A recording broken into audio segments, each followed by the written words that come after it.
ધોરાજીમાં ટેકાના ભાવે મગફળી ખરીદીમાં વિલંબ થઈ રહ્યો છે, જેમાં તારીખ 9 નવેમ્બરના ટેકાના ભાવે મગફળી ખરીદીની જાહેરાત કરી હતી, છતાં પણ ટેકાના ભાવે મગફળી ખરીદી શરૂ ન થતા ખેડૂતોમાં રોષ જોવા મળી રહ્યો છે। જો કે અધિકારીએ ટેકનિકલ ખામીના કારણે ખરીદી મોડી થતી હોવાનું જણાવ્યું હતું। ધીરુભાઈ ટકુભાઈ એવરા, ધોરાજી, પ્રોપર ધોરાજી। સરકાર 9 તારીખથી ચાલુ કરવાની હતી મગફળીના ટેકાના ભાવની, તો હજી ચાલુ થઈ નથી, તો તાત્કાલિક ચાલુ કરાવે। ખેડૂતોમાં કેવો રોષ છે? ખેડૂતોમાં તો બહુ જ રોષ છે, અને સહાયની જલ્દી સહાય આપી દો તમે ખેડૂતોને। શું કહેશો, જે ટેકાના ભાવે મગફળી ખરીદીમાં વિલંબ થયો એના કારણે શું ખેડૂતોમાં કેવી નારાજગી છે? ખેડૂતોમાં નારાજગી તો બહુ જ છે। એમ કે છે ભાજપ સરકાર જાહે કદાચ આવતી ચૂંટણીમાં તાત્કાલિક ધોરણે તાત્કાલિક ચાલુ કરાવો કાલથી।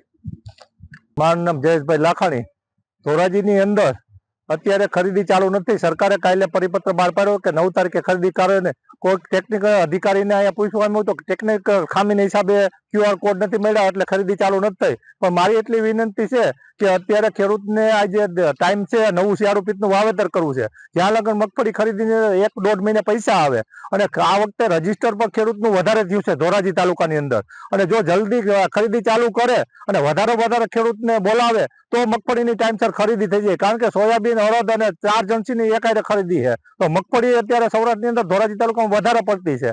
તો એક ખેડૂતને 200, 300 ખેડૂત રોજ બોલાવે તો 2 થી 2.5 મહિના ખરીદીમાં સમય લાગે। જો 50 ખેડૂતને બોલાવશે તો ઘડીકમાં ખેડૂતનો વારો નહીં આવે। શું કહેશો? સરકારને એટલી માંગ છે, કાલની આજની તારીખમાં ભલે 2 દિવસ લેટ થયા, પણ ગમે એમ તારીખ કરીને કાલે એટલી વિનંતી છે કે ધોરાજીની અંદર કાલની ખરીદી ચાલુ કરી દે ખેડૂતની મગફળીની।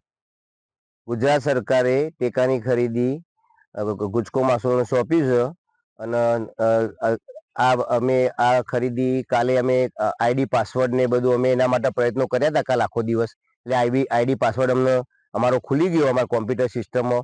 આમાં QR કોડ છે, એ આવે તો એના પછી અમે મેસેજ કરી શકીએ। એટલે QR કોડ માટે અમે ગુજકો માસોલના અમારા જે કર્મચારીઓ છે ત્યાં એમને કાલ અમે સક્રિય કરીને વાત કરી છે, QR કોડ તમે ખોલો તો મેસેજ થઈ શકે। એટલે આજે 11 વાગે આસપાસ QR કોડ ખોલી દેશે, અને QR કોડ ખોલશે એટલે અમે તરત મેસેજ કરી અને આ ખેડૂતોના હિતમાં અમે આ કામગીરી ઝડપથી જેટલી શક્ય એટલી વહેલી કરવા અમે તૈયારી અમારી છે।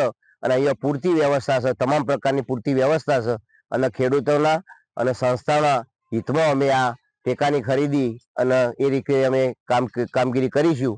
અને કામગીરીમાં કોઈ પણ પ્રકારનો વિક્ષેપ થાય નહીં, એ પ્રકારે ખેડૂતોને સંતોષ થાય, અમારી મંડળીમાં પણ કોઈ નુકસાન ના પડે, અને સરકારને પણ કોઈ નુકસાન ના પડે, એ ટાઈપની કામગીરી કરવાની અમારી તૈયારી છે, અને અમે ખેડૂતોના હિતમાં કામ કરીશું એવી અમે તમને બાંહેધરી આપીએ છીએ। કેટલા ખેડૂતોનું રજીસ્ટ્રેશન? હા, મગફળીમાં 10,700 ખેડૂતોનું રજીસ્ટ્રેશન છે, અને સોયાબીનમાં અંદાજે 3500 ખેડૂતોનું રજીસ્ટ્રેશન છે। અને અમારું પ્લાનિંગ છે કે રોજે રોજ અમારા ખેડૂતોને બોલાવી અને આ કામગીરી સરકારે જે સમય આપ્યો છે એના પહેલા અમારા ટાઈમસર પૂરી કરી દેવી છે। કુદરતી કોઈ વરસાદ ને એવું પરિબળ ના આવે તો એવો વિક્ષેપ ના થાય એવી અમે ભગવાનને પ્રાર્થના કરીએ છીએ। 2 દિવસ ખરીદી મોડી શરૂ થશે?